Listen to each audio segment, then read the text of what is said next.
Indonesia ternyata memiliki harta karun yang melimpah dan bisa menjadi sumber energi bersih andalan masa depan. Harta karun yang dimaksud ini yaitu panas bumi. Tak tanggung-tanggung, potensi panas bumi di RI ternyata mencapai 40% dari total potensi panas bumi dunia. Direktur Keuangan PT Pertamina Geothermal Energi Tbk atau PGIO, Yurizki Rio mengungkapkan, Indonesia menyimpan potensi panas bumi hingga 24 gigawatt atau GW, atau setara dengan 40% potensi panas bumi yang tersimpan di dunia.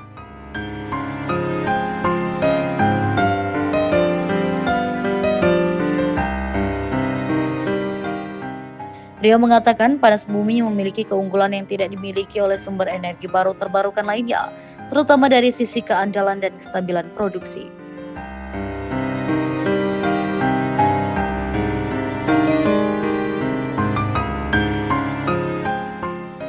Sumber panas bumi di Indonesia tersebar di berbagai wilayah seperti di Sumatera, Jawa, Bali, Nusa Tenggara Timur atau NTT, dan Sulawesi. Hal ini juga masih sejalan dengan pusat permintaan listrik rata-rata berada di Jawa dan Sumatera. Ketika pemanfaatan pembangkit listrik tenaga uap atau PLTU batubara semakin dikurangi, maka panas bumi bisa menjadi sumber energi bersih pengganti yang bisa diandalkan. Berdasarkan data dari Pertamina dan Tim Geoenergi yang diolah tim CNBC Indonesia Research, Indonesia masih merupakan negara terdepan dalam hal pemanfaatan geothermal dengan kapasitas tinggi, instalasi yang terbesar, dan utilisasi yang cukup baik.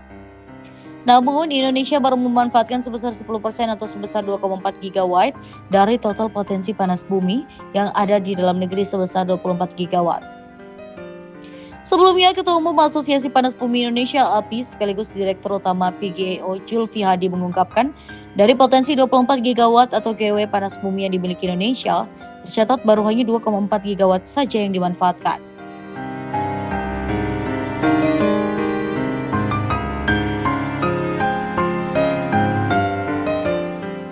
Sebagai informasi, kapasitas pembangkit listrik terpasang Indonesia hingga Desember 2023 mencapai 72.976 MW. Artinya, kontribusi pembangkit listrik tenaga panas bumi PLTP saat ini hanya sekitar 3%.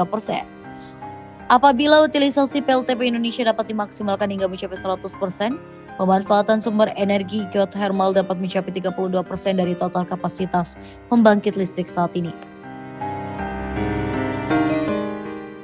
Kita kan quite aktif melakukan non-deal roadshow ya, having a constant dialogue with investors yang baik ada di global maupun ada di level domestik gitu ya. Dan kalau saya bisa simpulkan, tarik benang merahnya, most of the input atau feedback yang mereka berikan itu ada dua yang mereka expect sebenarnya. Yang pertama adalah penambahan kapasitas in terms of megawatt capacity, dan yang kedua adalah power purchase agreement yang baru ke off-taker gitu kan. Nah cuman tadi untuk menjawab pertanyaan Mbak Sinta gitu ya, apakah kira-kira ada suatu inisiatif dari proyek ini yang bisa menghasilkan dampak yang langsung di tahun 2024 ini? Sebenarnya kan kalau kita lihat project life cycle yang tadi saya sebutkan di geothermal agak panjang Mbak ya. Jadi belum tentu yang kita kerjakan sekarang tuh akan berimpact di tahun ini, mungkin di tahun depan atau berikutnya gitu kan ya. Nah mungkin saya mau membahas pertama dari yang potensial penambahan kapasitas. Saat ini kita sedang fokus ke project kita yang namanya Lumut Balai Unit 2. Itu nanti akan ada penambahan kapasitas sekitar 55 megawatt capacity. Saat ini construction progressnya sudah mencapai 84% dan kita aim dan kita confident itu di Desember 2024 itu kita akan achieve milestone yang namanya mechanical completions dan ready untuk commissioning di early second quarter of 2025. Bahkan nanti pun kami juga akan berencana untuk mengundang teman-teman media, investors, dan juga analis untuk melakukan site visit supaya teman-teman semua get the feel bahwa apa yang kita katakan itu it's true gitu kan. Mungkin nanti kalau Mbak Sinta berkenan atau Mbak Sinta ada waktu mungkin kita bisa undang dan bisa join site visit ya Mbak ya. Masih di penambahan kapasitas, yang kedua kita ada project yang Hululize Unit 1 dan 2. Nah ini agak berbeda. Kalau project-project kita yang lain mungkin kita ada PPA agreement with PLN. Kalau Hululize kita under SSC atau Steam Sales Contract, di mana di sini untuk unit 1 dan 2-nya kita sudah selesai membangun steam field-nya. Sedangkan sekarang kita sedang bekerja, kita work closely with PLN untuk melakukan program-program akselerasi supaya PLN segera membangun power plant-nya untuk menyerap uap yang kita hasilkan tersebut. Dan ini juga target commissioning within the next 2 or 3 years ke depan. Itu dari sisi kapasitas. Dan yang ketiga, tadi yang saya sampaikan, investor itu memberikan feedback, mereka mau lihat PPA baru nih mana nih, gitu kan. Nah ini nanti akan tercermin di proyek-proyek kami yang kita bilang cogeneration power plant gitu ya. Pada dasarnya cogeneration power plant itu is more of a program-program optimalisasi lah. Karena kalau di conventional power plant itu ada fluid yang kita call brines yang nggak kepake gitu ya. Itu biasanya kita inject balik ke reservoir. Ini kita alihkan ke cogeneration plant, itu bisa menghasilkan additional capacity 20-25% capacity tambahan gitu kan. Nah dari sini kita di Project Cogen ini kita udah melihat bahwa potensinya ini dari Project Cogen itu bisa mencapai 230 MW capacity dalam waktu sampai dengan 2030. Dan kita di sini juga nggak sendiri, kita having a collaboration strategic partnership with PLN IP untuk membangun cogen power plant ini, di mana progressnya has been really good. Di awal tahun ini di bulan Maret 2024 kita telah signing joint development study agreement dengan PLN untuk potentially develop the whole 230 MW capacity. Kemudian kita ada progress di bulan April atau di bulan Mei dengan PLN juga untuk joint development agreement untuk mulai pilot projectnya fokus ke 45 MW capacity terlebih dahulu dari area kami yang ada di Pulau Belu dan di Lahendong. By this year kita aiming untuk bisa signing consortium agreement dan hopefully by next year kita udah ada PPA baru sebesar 45 MW capacity dengan PLN. Dan selain itu yang tadi saya sampaikan bisa dibilang itu kan quick win project kita. It's a low hanging fruit lah karena sebenarnya udah melewati masa-masa eksplorasi sehingga risiko semakin kecil. Tapi secara paralel, of course kita juga melakukan beberapa proyek yang sekarang sifatnya eksplorasi seperti Lahendong 78 dengan 40 MW capacity, kemudian Gunung 3 dengan 55 MW capacity, dan masih banyak proyek lagi yang mungkin saya nggak punya waktu untuk saya sebutkan satu-satu di kesempatan kali ini. Baik, artinya memang banyak proyek-proyek ya yang diharapkan dapat memberikan dampak positif ya kepada kinerja keuangan dan juga mungkin bisa menambah laba bersih ya untuk di tahun 2024 ini. Lalu membahas mengenai strategi dari PGI untuk bisa menghadapi tantangan dan juga hambatan-hambatan yang ada begitu ya. Bagaimana sebetulnya PGI agar bisa tetap tumbuh positif begitu, apalagi jika kita membahas mengenai kinerja keuangan di tengah berbagai tantangan yang ada saat ini. Ya.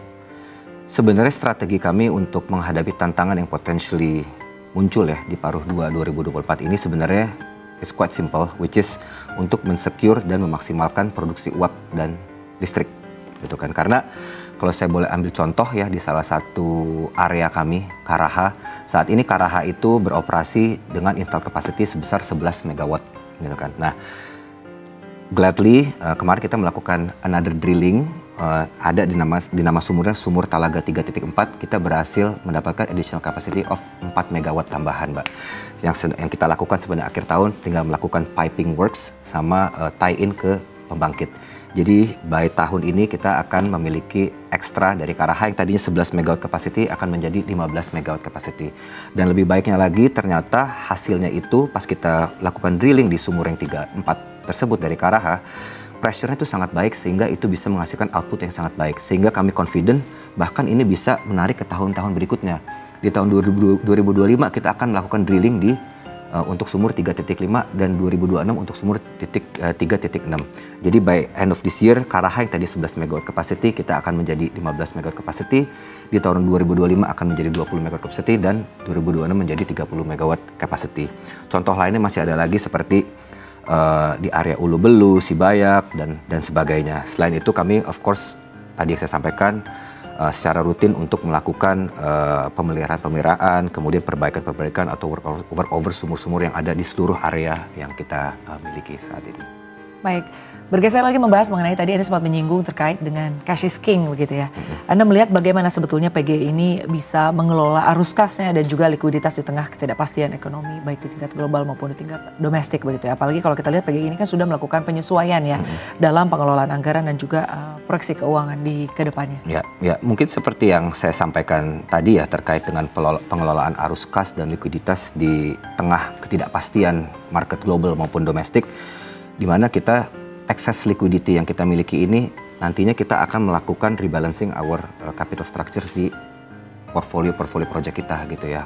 Mungkin terkait dengan project-project yang masih dalam fase eksplorasi, kita bisa menggunakan cash yang ada gitu ya, disupport. nanti untuk masuk development kita bisa menggunakan support dari external financing. Tujuannya satu, yaitu untuk increase return profile kita, itu kan.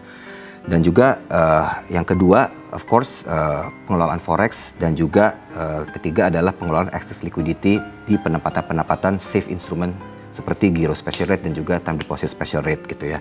Nah, itu mungkin untuk menjawab pertanyaan yang pertama. Nah, untuk menjawab pertanyaan kedua, apakah ada penyesuaian anggaran atau target atau proyeksi di tahun 2024 mengingat kondisi yang terjadi saat ini? Jawabannya dengan confident kita bilang kita tidak melakukan revisi proyeksi atas tahun 2024 ini karena kita confident untuk mencapai target atau RCAP yang memang kita udah sepakati dan disetujui oleh pemegang saham ya. Of course dengan mempertimbangkan tadi ada antisipasi maintenance works gitu ya, bahwa saya sebutkan tadi bahwa tahun ini tetap kita akan aiming at least to reach the production output to be at least the same dengan tahun 2023, which is 4.727 gigawatt hour. Nanti tentunya ada strategi-strategi berikutnya untuk gimana caranya kita menggemukkan di level EBITDA dan level net profit juga. Seperti itu. Baik, lalu selanjutnya terkait dengan pembiayaan atau pendanaan untuk proyek-proyek di masa depan ya. Bagaimana rencana-rencana dari PGI ini? Ya, saat ini kan kita memang beroperasi di kapasitas 672 atau 673 megawatt capacity ya, dan kita memang memiliki target yang kuat, ambisius tapi juga realistik. Dalam 2-3 tahun ke depan kita tadi saya sampaikan ingin menjadi 1 gigawatt company gitu kan. Dan tadi untuk mencapai 1 gigawatt itu kan ntar ditopang oleh proyek-proyek tadi yang seperti Lumut Balai dan Hulu Lais, itu akan mencapai 165 megawatt, dan kemudian selebihnya dari proyek Kogen gitu ya. Nah, nanti terkait dengan pendanaan kita of course akan lihat on a case by case basis, Mbak Sinta. Karena untuk saat ini kalau kita coba explore untuk raising capital through equity instruments, rasanya dalam 1-2 tahun ke depan sampai 3 tahun rasanya belum ya. Karena kan tadi kita masih memiliki excess liquidity dan kita akan memaksimalkan apa yang kita punya on hand, seperti itu. Dari sisi debt, mungkin terdapat peluang ya untuk kita bisa melakukan external financing. Tujuannya tadi untuk menunjang return profile dari semua proyek kita yang ada. Tapi tentunya ini pun kita masih perlu sesuaikan kembali ya. Kalau misalkan nanti di tahun depan kita punya target net profit tertentu, tentunya kalau kita narik kebanyakan debt nanti kan akan menggerus laba kita, seperti itu ya. Dan juga kita akan sesuaikan kembali dengan debt capacity kita. Nah, tapi mungkin untuk pendanaan menggunakan utang atau debt itu possibly at the earliest mungkin kita akan memerlukan atau bisa mengekspor di tahun 2025 untuk keperluan pendanaan atas proyek Kogen yang tadi saya sampaikan. The pilot project Kogen sebesar 45 megawatt capacity. Total project cost-nya sampai saat ini sekitar 150 sampai 160 juta US dollars. So dengan asumsi kita ingin melakukan leverage atau capital structure 70-30 debt to equity, mungkin external financing yang kita butuhkan sekitar 100 sampai 110 juta US dollar di tahun 2025. Baik, lalu terkait dengan pemanfaatan teknologi dan juga inovasi begitu ya. Bagaimana Anda melihat PGE memanfaatkan teknologi dan juga inovasi untuk bisa meningkatkan efisiensi operasional dan tentunya kinerja keuangan dari PGE itu sendiri, Pak Yuriski, silakan. Ya, kalau kita bicara teknologi, berarti kan kita aimingnya untuk trying to lower our capex per megawatt gitu ya, supaya ujung-ujungnya selalu untuk increase our return profile, ya kan. Nah, udah nggak bisa dipungkiri bahwa geothermal itu it's actually a technology driven business. Tapi memang sangat disayangkan teknologinya itu doesn't exist di Indonesia. Semua teknologinya itu adanya or center of excellence ada di luar negeri, di Jepang, di Israel, di Amerika dan sebagainya gitu. Nah, kalau kita memang bisa membawa some part of teknologi yang ada di luar dan kita manufacture di Indonesia, nggak hanya kita akan meet the minimum TKDN requirement, tapi kita bisa save a lot of time dan save a lot of cost juga, seperti itu. I'm not talking about manufacturing turbine atau generator. I don't think we have the capacity and capability. Tapi ada small komponen yang sangat penting untuk Kogen, itu namanya heat exchangers. Saat ini kita udah menandatangani MOU dengan potential partner untuk manufacture heat exchangers ini dengan Multifab dan juga Elnusa, seperti itu. Yang kedua adalah dengan penggunaan teknologi binary teknologi di Kogen. Di cogeneration plant kita yang tadi kita akan develop gitu ya. Kalau misalkan pada umumnya on the conventional power plant itu bisa membutuhkan 5-6 juta million per megawatt, tapi dengan using this binary technology itu kita bisa press menjadi 3-3,5 juta per megawattnya in terms of the capex, seperti itu. Dan kemudian juga ada yang namanya ESP pumps or electrical submersible pump. Ini juga suatu teknologi yang sudah proven, mungkin belum di Indonesia, tapi in other geothermal producing countries yang saat ini kita lagi lihat ke Turki.